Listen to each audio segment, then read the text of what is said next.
हला काम कीजिए। तो सरिता कविता पढ़ेंगे आज। कौन कविता पढ़ेंगे? सरिता का नाम है, दूसरा नाम से उसको क्या? सरिता एक पर्यायवाची है, नदी का पर्यायवाची शब्द है ना? तैयार है सब पढ़ने के लिए? लघु सरिता का बहता जल, कितना शीतल कितना निर्मल, कितना शीतल कितना निर्मल।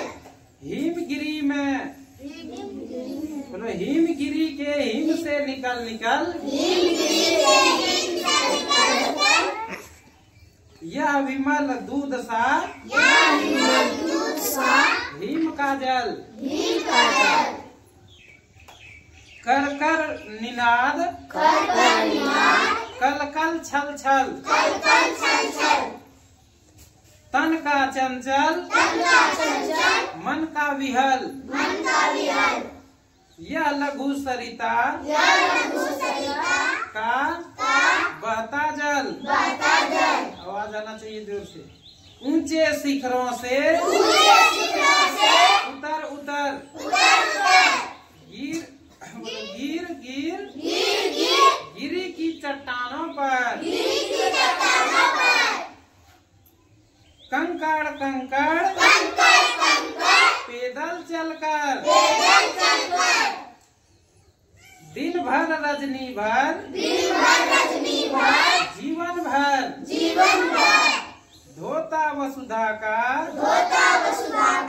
स्थल, यह लघु सरिता का बहता जल। तो कवि ने बहुत अच्छा से समझाया गया है इस कविता के माध्यम से।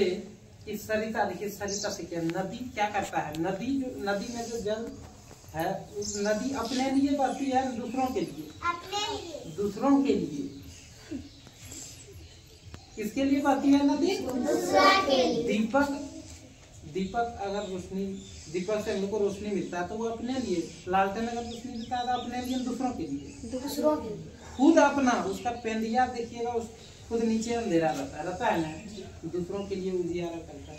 तो नदी जो है बहती है दूसरों के लिए। प्यास, एक प्यासा इंसान जाकर के अपना प्यास बुझाता है नदी के किनारे, बुझाता है ना।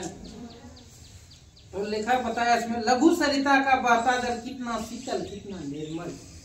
नदी का जल जो होता है कितना शीतल होता है, कितना निर्मल होता है नदी का जल स्वच्छ, लेकिन आदमी मनुष्य उसको अस्वच्छ करता है ना। अधजला मुर्दा फेंक दिया, कूड़ा करकट फेंक दिया, उसमें कपड़ा धोया, मवेशी धोया, तो उससे क्या होगा? नदी का जल प्रदूषित होगा ना, उससे जल प्रदूषण होता है। अधजला मुर्दा फेंक दिया, पानी में बहा दिया, मरा हुआ जानवर को फेंक दिया, नाला का गंदगी पानी बहा दिया, उसमें क्या होगा? उससे होगा ना गंदगी।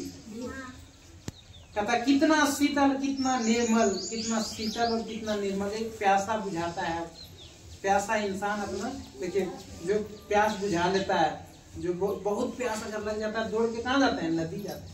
अब घर घर चापाकल हो गया, लेकिन पहले का स्थिति में था कि चापाकल न कुआं था न चापाकल, नदी से भर के लाती थी पानी, गाँव से ले जाकर। हिमगिरी के हिम से निकल निकल, कहता है हिमगिरी, हिम मैंने क्या था? बर्फ होता है ना, मैंने पहाड़ से। नदी कहाँ से?